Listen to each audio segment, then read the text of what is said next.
It's a fantastical time to be alive, everybody, and nowhere as much as here on the Humidist podcast. I'm your host for today, Steph, and of course with me, my ever-faithful Dan Ken. Ohio. Ohayou gozaimasu. How are you feeling today, Ann? Good.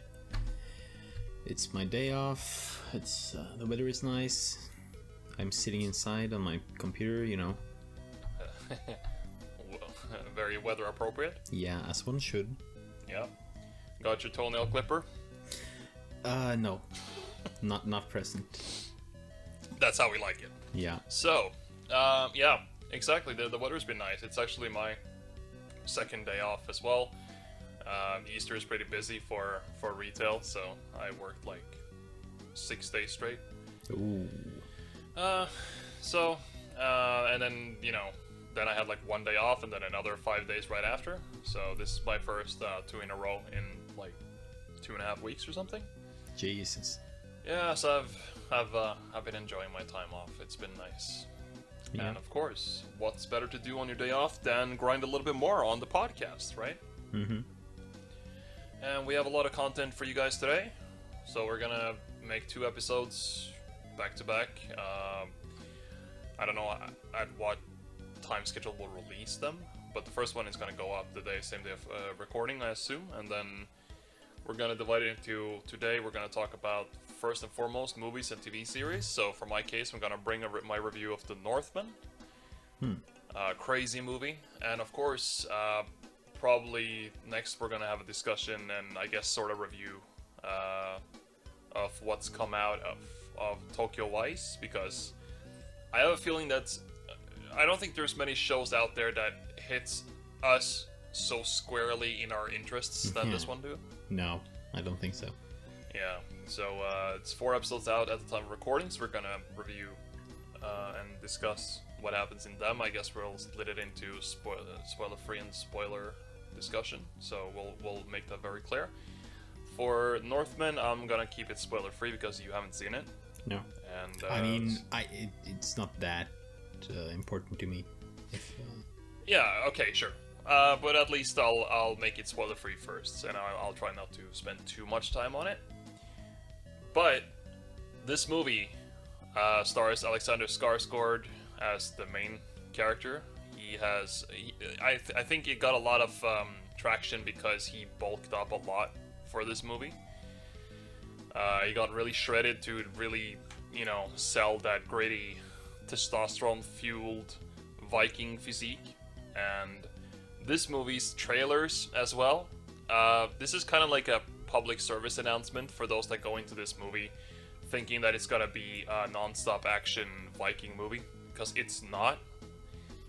If you're familiar with the director's previous works, Robert Eggers, he made The Witch and The Lighthouse. So I believe this is his 3rd feature movie, and the thing is, 2 commonalities between The Witch and The Lighthouse is that they are both very slow burn. So you gotta come into this with some patience, right? And they're also kinda artsy, you know? They're a little bit different than your typical run-of-the-mill kind of movies, and they'll often not be afraid to delve into mysticism and, you know, more abstract and metaphors, and, you know, and the Northman is no different. I love both the previous ones, but I know that Lighthouse I think was universally pretty much enjoyed, but The Witch I've heard people not like as well, because, you know, it is very slow and it is hard to understand the English they speak at times because it's kind of like period authentic. Personally, I thought the atmosphere in The Witch that they built up was dreadfully spooky. I love that kind of stuff. But Northman is the same. It starts out, it's kind of like a version of Hamlet by Shakespeare, because it, you know, focuses on Prince Amleth, which I think is kind of like a pseudo-real story that Hamlet was then again based on, and then this one kind of, you know, it becomes very meta.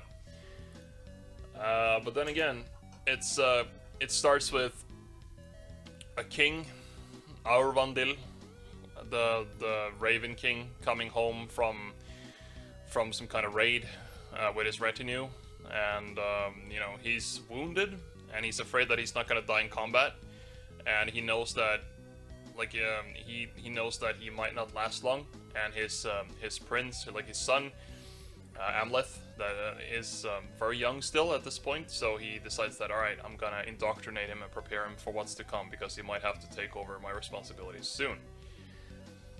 So he brings his young son, who's probably like 10 or something, he brings him down to this fucking sewer cave thing, where Willem Dafoe is this kind of like shaman, because of course he is. And they do this kind of ritual where they become as beasts and they bark and run around naked, drinking out of bowls like dogs will do and howl and stuff, and they hallucinate and, you know, they they trip. And then, as soon as they get out of there, you know, they're attacked by the king's brother, Fjolnir. And Fjolnir, he wants to take the kingdom for himself, so he shoots the king full of arrows and tries to kill the young Prince Amleth as well. Though he manages to cut off the nose of the pursuer, and then he runs off and finds a rowboat and rows into the ocean, chanting that, you know, I will avenge you, father. I will save you, mother. I will kill you, Fjolnir. And he just like chants that over and over as he rows out to sea. Fast forward 15 years, he is now hanging out with berserkers. And the way they handle the berserkers is fucking dope. It's so brutal, and they just like approach this Slavic village. They're just, you know, they're shirtless, they just wear like a loincloth. They howl like, and they wear like bear pelts and wolf pelts as they approach the small like fortress. And this reminds me of like the first scene in Vinland Saga where Askeladd is attacking another fort, where they start panicking, the guys on the fortress. They throw spears at them, they just catch them midair and just throw them back. And they just use their axes to climb the walls, and they just bite people's throats out and howl and just fucking brutalize the village. Up until this point, it's like, okay, this is probably what people expected from the trailer. Then he finds out, Amleth that is, he finds out that some of the prisoners they take, like all of them are gonna be slaves. Some of them are gonna get sent to Fjolnir's farm in Iceland, because he's relocated, because apparently Harald Hårfagre, after he cries in Norway, he chased Fjolnir out of Norway, so he had to settle on Iceland, kind of same as what happened to Thorfinn's family in Vinland Saga. And so he decides to disguise himself as a slave and fuck up his uncle over there. And it takes a long time, where it's essentially just him making the life of the people on the farm shitty. And he, you know, finds all these kind of like hallucination visions. You don't know how much of it is true and how much of it is just, you know, drug induced or just fever induced. You don't know. It's very obscure in that way, and they spend a lot of time on it, and then occasionally it's interrupted by scenes of extreme violence or extremely disturbing imagery and such. The movie's maybe a little bit too long, so let's say you could shave off maybe 20 minutes. It is like 2 hours 37 minutes or something, or 2 hours 20, something like that. I believe this could work better as a 2-hour movie, but personally, I enjoyed everything I saw. I liked all the visuals, I liked all the metaphors. I thought this movie delivered on, at the same time being artsy, but also just delivering a shit ton of just grimy, testosterone-fueled scenes. Yeah, nice. It's probably not it's not my favorite of his movies. I think The Lighthouse still holds that title. I thought this isn't as good as that. But everybody, all the cast, deliver greatly. You know, they make stellar performances, and it's a pretty star-spec cast as well, because you have Alexander Skarsgård, obviously, and then you have Willem Dafoe, you have Nicole Kidman, you have Ethan Hawke. There's a lot of famous people in this one, and you can tell that they're having a blast in these roles as well. Just don't go into it expecting 300 with Vikings kind of thing. It's not that. So it's important to have the right expectations before going into it, because I think that's what happened to... I watched it with 2 other people, and none of them liked it. They thought it was dragged out, boring, a lot less action than they hoped it would be, and... You know... It's kind of like, I guess it's the same thing as watching Hateful Eight, expecting it to be Django Unchained 2. It's like, yeah, just because they're cowboy movies both, it's, you know, very different beasts. Yeah, because I've seen the trailer for the Northman, and I mean, it does mostly show like violence and brutality. So, yeah, and that's kind of not so smart, maybe. I get it's to draw audience, but still, you should try to portray your movie correctly, you know?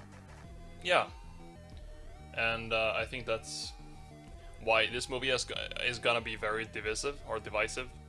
My English is a little bit broken today, apparently, but yeah. Because I do really think that, and when you see the critic consensus and everything, you see it get everything from 9s to 5s. And I believe that's gonna be the same for audiences. But if you do like Robert Eggers' work, then probably you're gonna see this one anyway. But if you are in for more of a slow burn, kind of very beautifully shot, very authentic, grimy, just like, you know, nasty, dark story, yeah, then I recommend it. But if you want your 300 type action, this is not for you. So yeah, for me it was an 8 out of 10. Yeah, I think I would enjoy it as well. Yep. It's kind of, this might sound a little bit pretentious and all that kind of shizzle, but it's not meant that way. I think this isn't for a casual moviegoer. No, but that is completely true. And yeah, I think this is more for an enthusiast for filmmaking, more of that kind of, you know, you can appreciate the way they make the movie, and you can see the effort and appreciate the, you know, all the extra attention to detail they add into it.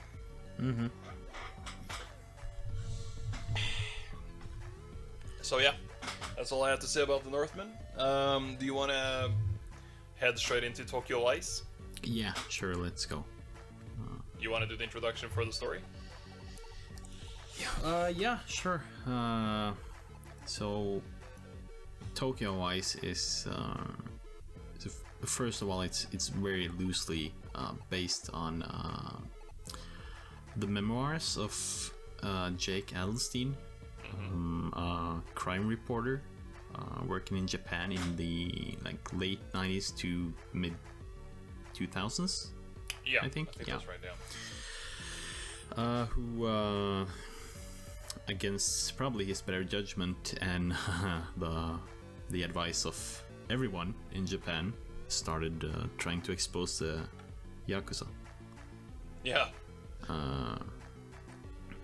So you sort of come in into the story of the series as he starts his employment at the, what's the newspaper called? Yomiuri Shimbun in real life. I don't remember what it's called. They make a fictional name. Okay, yeah. So generally the largest newspaper. Yeah, it's one of the biggest one. Yeah. As the only gaijin, the only white man. Foreigner, yeah. Yeah, foreigner. And he sort of starts his career, as I think a lot of reporters do, working bullshit cases or stories. Yeah. But slowly tries to sort of get into the Yakuza stuff. The sort of events happen that leads him into that, I think. Yeah, he kind of takes it on his own to try to pursue things that he finds connections between some cases that the general media and police and everything, they want to deny that it's connected. Yeah. You sort of get a sort of perspective on how that stuff works in Japan. I don't know how exactly accurate it is, but there's a lot of hushing stuff down, like keeping clearance rates up, and losing face is a big deal. So, and I do believe, because the first time you see him actually reporting on any type of crime, he's just invited to this press release thing for a press conference for journalists and where there's like a representative from the police just giving out the details, and you just like word for word copy that and just write that out. Yeah. And I firmly believe that that's how it worked before. Yeah, and that is like just to sort of trying to set a picture here from that scene is very early. So so I think it's from a stabbing, right? It's from the stabbing at the subway. Yeah, that's right. So there is a stab victim, a murder, or a man has died from stabbing. There's a fucking like tanto or something. It's stuck in his tummy. Yeah. And one of the reporters asks like, how was he killed or something? And then the police guy goes, "Did we say he was killed?" Yeah. There was an unfortunate death or something. So he forgot that he swallowed the magnet that day that just like attracted the sword into his stomach. And yeah, I guess that's probably how it was then. Probably still is. To some degree, I believe so. Yeah. I can't speak to the involvement of the Yakuza in today's Tokyo.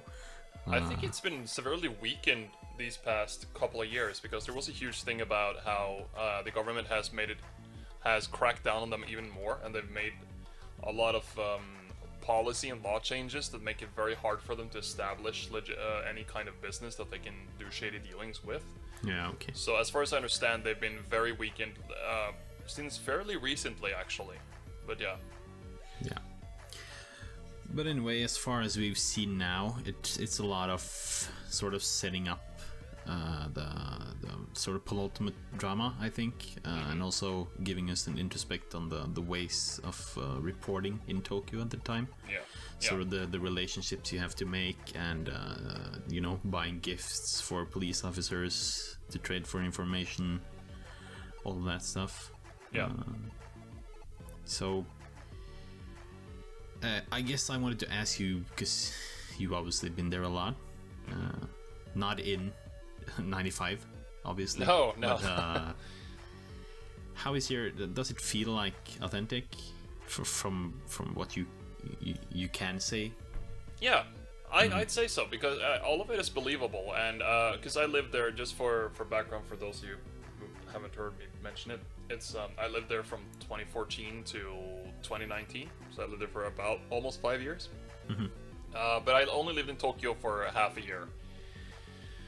However, I'd say that all of it feels pretty authentic. I think they've done a lot of they know what they're doing, and the funny thing is, since for half a year I worked at the embassy, and of course I was a low-ranking member. It was more like a student intern kind of thing, and I was often sent to do the things that the diplomats couldn't be fucked with doing, essentially. Yeah, like having dinner with the Yakuza and stuff. Not to that extent, though. That had well, I have a story on that too, but that no. What the press conference thing with the police in this show really reminded me of. I was often sent to go to the Ministry of Finance and to attend these kind of like economy reports where, there was this representative, this politician or rep from the Ministry of Finance that sat there and essentially gave a report on the Japanese economy month for month. And you just sat there, you had this pamphlet, this thick fucking pamphlet, where there was like maybe 1% different than the previous month, and 90% of the reports was like, in terms of this and this, the economy has seen steady growth in accordance with the policy set by the government. Next point, as you can see here, you can see that the economy has had steady growth in accordance with the policy set by the government. And the next point, it just kept going like that. And that's exactly what I had to write down and just like say to the diplomat, yeah, and after doing like 4 times, I was like, boss, it's 90% the same. The only point of difference is this, and this. I just noted those down. And he's like, all right, cool. Yeah. So it really reminded me of that. Also, the way Jake lives, the main character, and also, like, for example, they add a couple of small details here that felt very authentic. Yeah. Which, for example, is when he was visiting the detective, he was carrying, like, he brought with him some gifts, right? And then the way he carried these boxes and all that in those like convenience store bags and everything. It might seem like a trivial thing, but it instantaneously sold me on it, because it was like that little final detail that made it seem like, all right, you know what, these people, they sell it well. Yeah, but that's the kind of stuff that, you know, takes something good, it makes it even better. Exactly. So far, I mean, the way it looked in the hostess clubs and all that as well, you know, and the friendship between Jake and his 2 Japanese friends that he works with at the newspaper, their conversation, everything seemed very authentic. It's believable. Yeah. How authentic do you think the Jake's boss is? The super angry newspaper guy. The lady or the guy? No, the guy.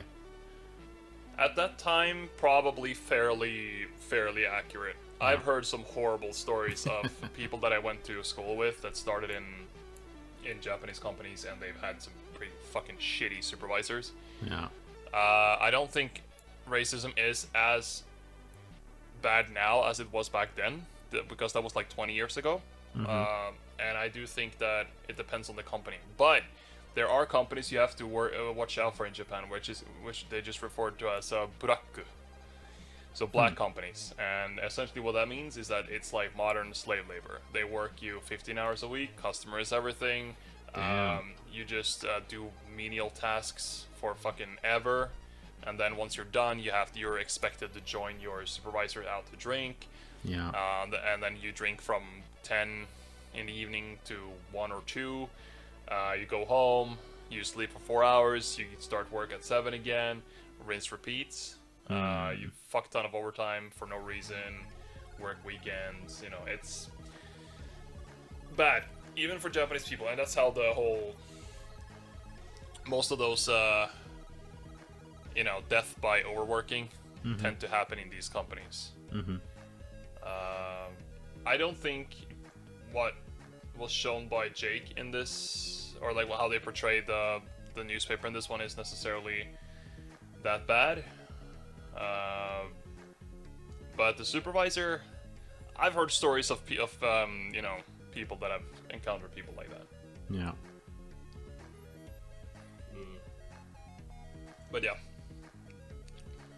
Yeah. Do you want to continue break down the story? Yeah. So.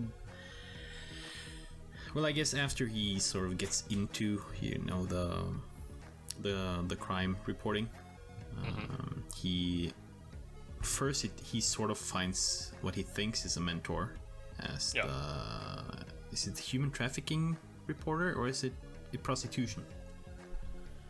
The guy who tricks him, you know,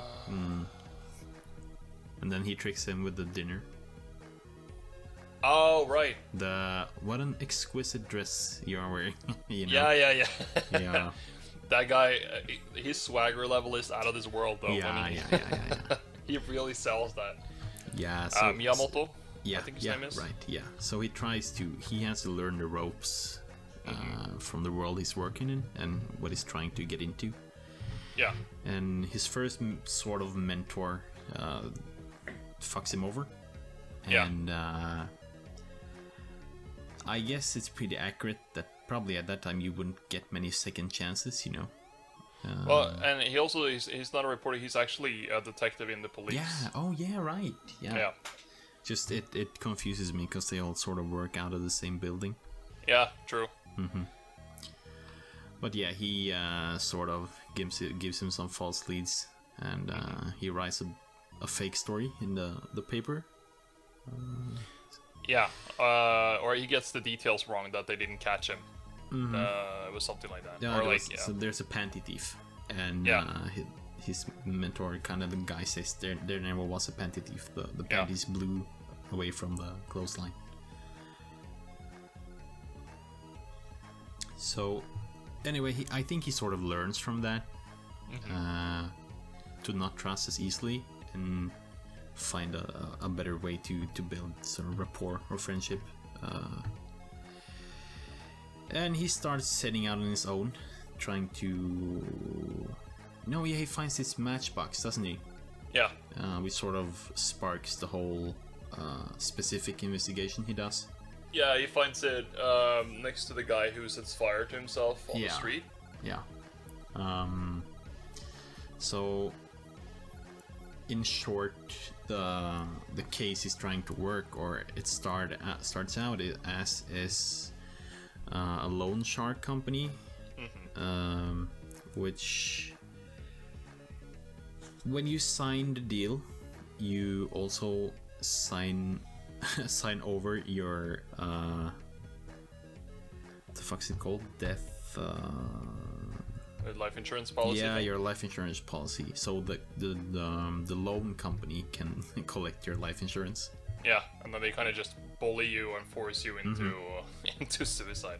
Yeah, that's a lot of karma points right there. So as he starts investigating the relatives, from these suicide victims, he runs into the Ken Watanabe's character, which is some sort of lead detective or something. And high ranking, grizzled and gritty. Yeah, sort of the main, almost spokesperson between the police and the Yakuza. Yeah. Sort of the one keeping the peace, I think. Yeah. And he starts building a friendship with him. And his family and stuff. Really wholesome. All of it. Yeah. And he that's also when he kind of becomes his mentor, slowly. And we probably shouldn't also... I mean, there's a whole thing about Jake managing to barge into places he's not supposed to be and then somehow managing to benefit from it. Yeah, right. Which is kind of like how he comes into contact with most of these, these more important people. Yeah. Yeah, he also has some run-ins with the Yakuza. More or less a younger member who is the main character. Yeah, Sato? Yeah. Very cool character. Yeah. By far my favorite as of episode 4. And also a very wholesome relationship. A pretty different one, but it's really cool. Yeah. It's actually incredible how like easily he managed to get these sources or these relationships. Yeah. I can just assume that it actually takes place over, that there might be quite a bit of time passing between each of these scenes that they show. Yeah, probably. Because, sometimes he just shows up places, and then next time they meet, they're like a lot more friendly, and then yeah. But it's not like, do you feel like it's rushed, or do you feel like it still sells it pretty well? Not at all. Yeah, it's really well done, I think. I mean, for me, who's like interested in Japan, but not necessarily have a lot of knowledge of it. It's sort of a learning experience, if you could call it that. Yeah. It's just really enjoyable to watch this culture as it is depicted. It's very gritty and dark. I feel like most of the shots is during night. Yeah, that's pretty much the mood. I agree. That's definitely, because it is supposed to kind of explore the whole seedy underbelly of Tokyo, where you'll find a lot of shit if you go looking. Yeah. But, you know, there's also this kind of like secondary plot line that is loosely related about this hostess, expat named Samantha. Yeah, right, yeah. And she's also she has her mysterious past, and she's very good at being a hostess, which, a hostess is, you know, it's kind of like a bit of a strange phenomenon, because it is paid company at a club, but it is not sexual. If there is sexual things happening, then that's agreed upon between them outside of work, right? So what they are instead, that's not to say that they don't get groped and all that kind of stuff. It's still still a kind of dark gray sort of work, and a lot of girls go into it because, you know, they pay on the day, usually, tax-free as well, because it's, you know, it's black work, and some clubs might treat their girls or guys very nicely, whilst other times, if you go for like low-ranking clubs and stuff, it can be essentially a brothel. It can be bad, and sometimes you don't get paid and stuff, because I know a couple of girls that have worked briefly as hostesses, and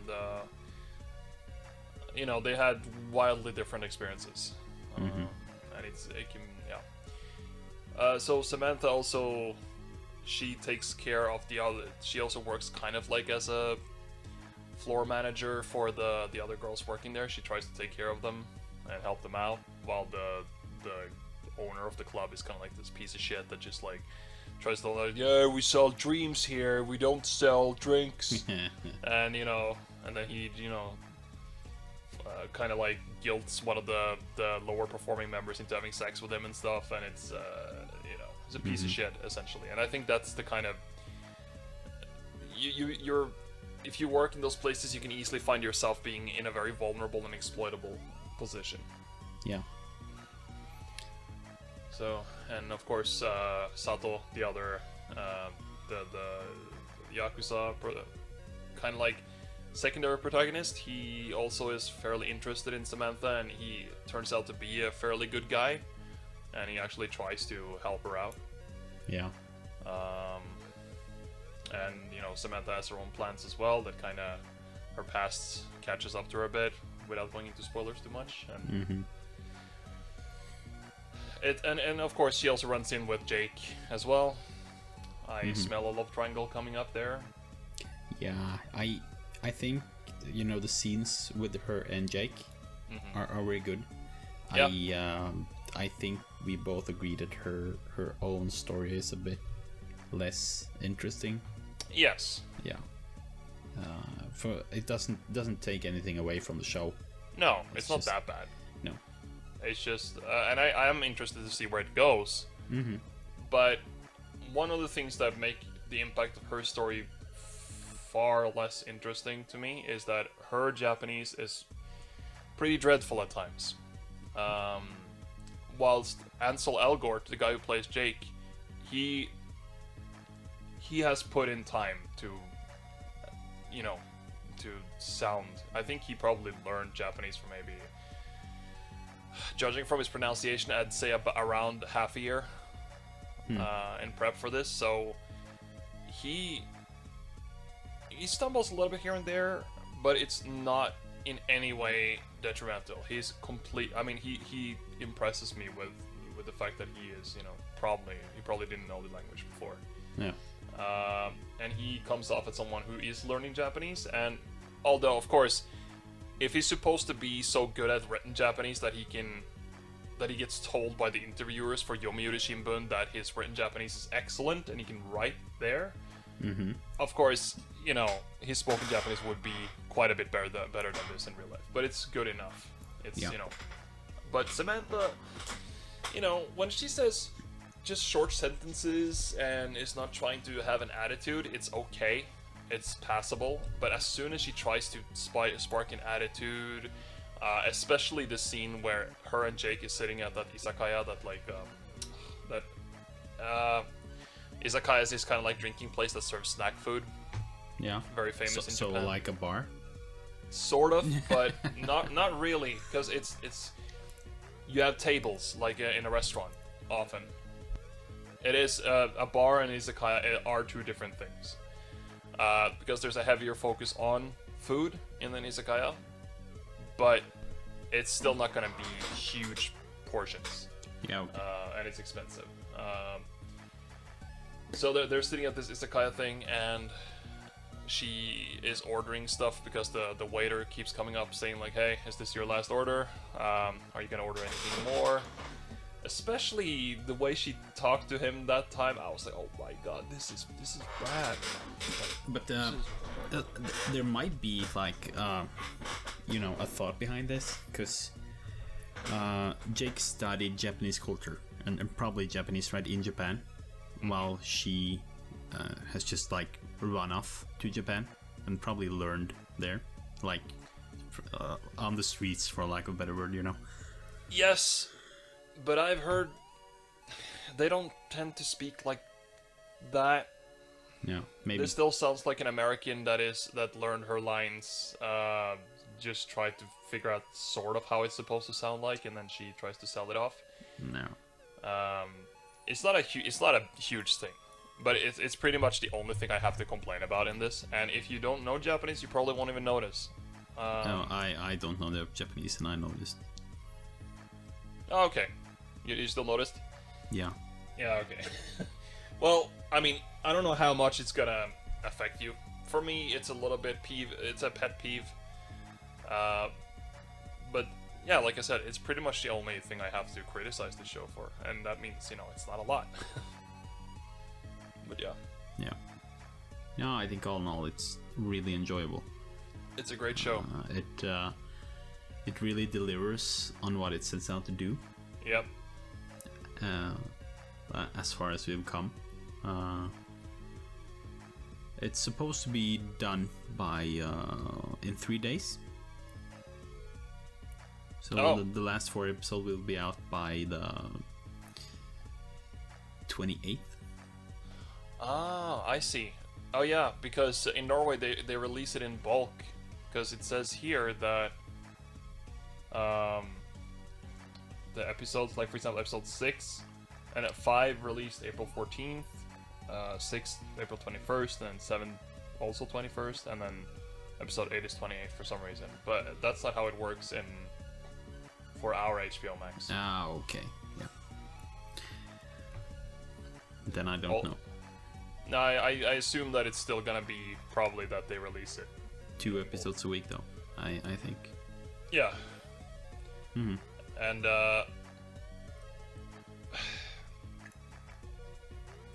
the other thing is that I don't know if when I watched it on my computer on HBO Max, there's no subtitles. So the first first 3 episodes I had to watch completely without subs, which was fine, except when the older Yakuza boss was speaking. Yeah. Because it's based on this. It's like we have to understand this thing. Yeah. He has a very Batman way of talking, plus yeah. being old. It's probably from years and years of whiskey and smoking. Mm-hmm. So that time was a little bit hard to understand. And sometimes also when the younger Yakuza members that Sato has to deal with sometimes, because they were like, Teme, korra! Sato-chan! Gaijin onna suki daro? Because they speak like that, and I'm just like, sometimes they speak very, very gangstery, very delinquent hoodlum, and that can be a little bit difficult sometimes as well. Yeah. You know what? Speaking of that, I feel like I've seen a lot of the, supporting cast, or some of the Yakuza younger boys and stuff. I feel like I've seen them also playing delinquents in like Crows and stuff. I wouldn't be surprised. They fit right in. Probably got their shit kicked by Rindaman and Genji. Yeah. That wouldn't surprise me at all. No. What's in it? Especially the guy who challenges Sato. Yeah. I The feel guy like that I've just seen gets a lot fucked of up. times. What's his name again? The character or the actor? Do you remember the character? His name? No, probably he's probably credited as Yakuza Goon 1. Yeah, and he just gets obliterated by Sato, which is kind of funny. No, that's Tantan. That's his colleague. Yeah, Tintin and Trendy are the colleagues. Mm-hmm. Which I also really like the dynamic between them and Jake. Yeah. They really sell that as well when they joke, because they actually seem like believable, good friends. Mm-hmm.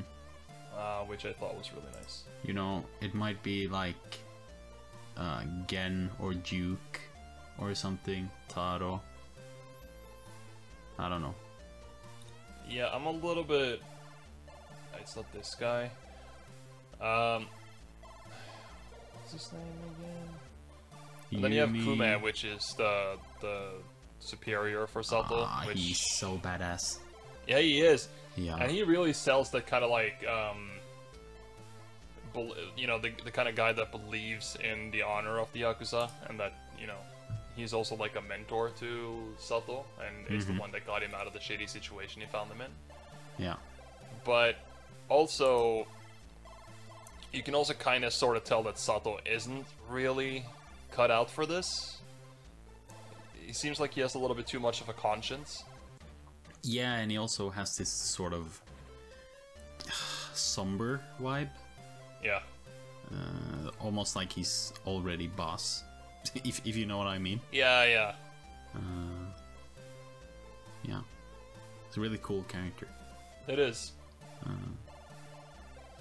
I can't really think of many characters in this that I didn't like. No, not really. So there's what I broke down laughing at one scene, and just to preface this, Jake is a Jew. Yeah. Yeah. So when the first time he visits the Katagiri-san, the Ken Watanabe's character, the police guy, Yeah. His daughter opens the door. And she yells, Tengu! You know, because Jews have big noses, you know. Yeah. This is not, I'm not saying they have that, but that is the, you know. The stereotype? Yeah. Yeah. Just, it took me a couple of seconds to you know, make the link, but fuck, that's good. I actually didn't realize that until you told me now. No, that is fucking good. Yeah. And also just the banter about, like, between Tintin, Trendy, and Jake. Yeah. With the whole half Jew, whole Jew thing. Yeah, and the fucking the question he gets from the newspaper sort of board of, I don't know, examination. Yeah. They were like, "You're a Jew, right?" And he's a lot of people here believe that the Jews run the global the economy, essentially. Yeah, the global economy. Global finances, yeah. So do you believe that or something? What do you think about that? Yeah. And you know, I guess that's a question you probably could get. Yeah, and then he answers like, if that was really true, do you think I'd actually be happy with the salary that I get here? Yeah, I was actually shocked by that because that's fucking ballsy. Yeah, I was also like, ooh, I don't know if that would actually fly in this kind of interview, but okay, you know, it works for the story. No, so I think the final thing I want to touch on is Amy. Emmy. She's credited as Amy, but it's subtitled as Emmy. Yeah. His superior. sort of like, yeah. Yeah, she's really cool. Played by Kikuchi Rinko, who also plays the co-pilot in Pacific Rim. Yeah, she does. That's true. Yeah. She also she's also a very layered character in this. Mm-hmm. Definitely. And one thing I thought was pretty interesting is that she comes off as she's very hard and grizzled, and you can tell that she's taken a lot of shit, and she's just not having it anymore. Yeah. But she also has a soft side, and she also actually, I think Jake also kind of reignites her passion for proper journalism as well. Yeah, absolutely. Which I thought was I thought this dynamic between them was really nice, but also the fact that I was like, the first time she was revealed to, when you see her come home from work and you see her, Timmy husband. yeah, but also that he speaks Korean. Yeah.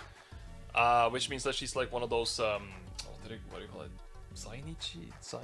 It's like this second generation Korean immigrant kind of thing, because they were also heavily discriminated against before. Yeah. Which means that even though they speak perfect Japanese and they are essentially indistinguishable from a normal Japanese person, right? And then, but then they get discriminated against or something, and like at least they used to. I don't know if it's as bad now. But this was so punctuated when there's this guy that calls the office and Jake picks up the phone and it's like, gaijinka, and there's like, yeah, put your fucking supervisor on. And then he gets to go, oh, after the foreigner, it's a woman. And then she's like, there's no gaijins or women in this office. Bye bye. And then she just like hangs up the phone. Yeah. But then she's a badass. She is, and of course, she could relate to both of those discrimination claims. I thought that was a really nice touch. It was actually a very, very cool layer to the character. Yeah. I'm really excited to see where it goes from here, because episode 1 and 2 was a nice, smooth start, and 3 and 4 stepped it up considerably. Yeah, but I think it's come to a tipping point now. Maybe.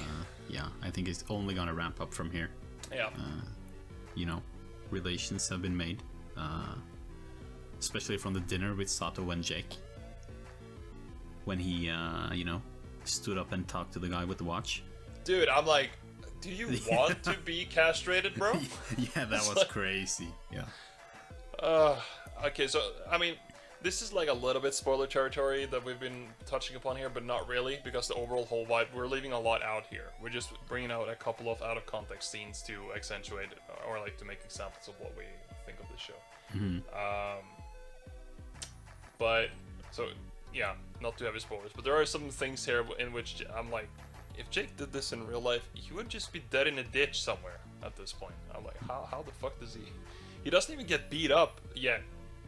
Or anything, and I'm very surprised by that, because, like, he's pushing some boundaries here. Yeah, he's very American. Yeah, I guess that's like a plucky, ballsy, shoot first, questions later kind of. Yeah. I don't know if that's playing into a stereotype a little bit as well, but it's a very different thing than the typical. Japanese salaryman, I guess, at least back then. Yeah. But yeah, I felt my sack shrink a little bit when that scene happened. Yeah. Like one thing was approaching him, right? Or just talking to him. Yeah.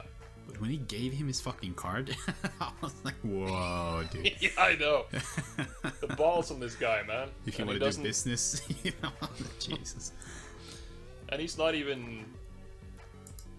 I mean, if he looked like The Rock, I'd be like, alright, cool, you can probably do that, but no.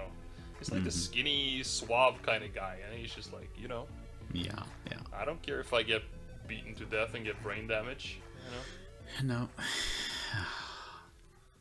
But it might be that this actually happened to some extent as well, because, it was... He took risks and it paid off, and I assume he had to do that in real life too to get to the position that he got to. Yeah, I read that he got his fair share of beatings. Yeah, he did? Yeah. Okay, yeah, that makes him more... Because I think that's a little bit what's left out here, so far. Yeah, because from the short synopsis from the memoirs, the sort of Tokyo underworld changed him from a very happy, positive person to being, a cynical, exhausted man. Yeah. Sort of broken. I feel like you haven't seen that yet. I hope that's to come. Me too. I hope, yeah. Because so far everything has been going fairly smoothly for him. Mm-hmm. And seeing sort of changes in personalities being portrayed right, I think is very, very good acting and writing. Yeah. I really hope that at this point, that he eventually will. But is it 8 episodes or is it 10? It's 8. Are you sure? Yeah. Because I see some people here are also credited to 10 episodes. Oh. I don't know if it's because if it's 10 episodes. Yeah, it is 10 because IMDb has some of the cast for 10 episodes, but the article I read was 8. Yeah, weird. But also, yeah, and let me see. Yeah, but also here it says on Wikipedia it says 8 episodes. I'm very confused right now. If it's 8 episodes, we're halfway through at this point. It could still happen that this this change will take place. But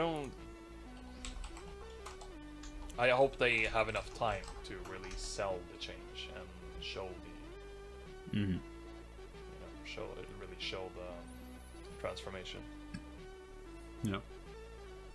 Overall, how much would you give it? How much would you score it right now? Episode 1 to 4. 8 or 9. Yeah. It's not peak, but it's pretty fucking good.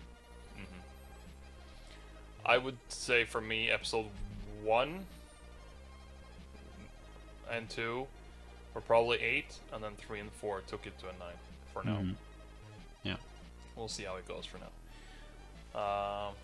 I really hope that the series can continue its momentum. Yeah. They seem to be very confident in what they're making here, so. Yeah, and to an extent, it's also made by the same guy who made Miami Vice. Oh, it is? Michael Mann, yeah. Cool. So I think he's an executive producer on this. So that's cool. I really hope they keep it up. Yeah. Otherwise, do you have anything else you want to add, or should we wrap it here? Nah.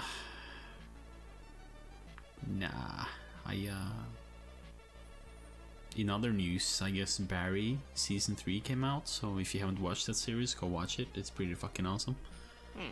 Is that the one with what's the name of the guy again? The main character. The main character's name is Barry. Yeah, but the actor, but the main character. It's Bill Hader. Yeah. He plays amazing. It's sort of dark humor about Barry, who's an assassin. It's fucking amazing. Like shorter like episodes, easily digested. Give it a shot. Dan can approval. Yep. I mean, I might give it a go as well. He showed me a couple of scenes of it before, and yeah, right, I did. Yeah. It hooked me. I'm gonna say I was intrigued by what I saw, so I might also give this a watch eventually. Otherwise, that's it for the Humidus podcast movie and TV reviews of the week. Thank you so much for listening. Please like and subscribe and share and all that kind of stuff. And we really appreciate it, and hope that even though we are a little bit, amateurish, we really hope that we can grow this into some kind of decent product in the end. And as always, stay humid. Stay dunk.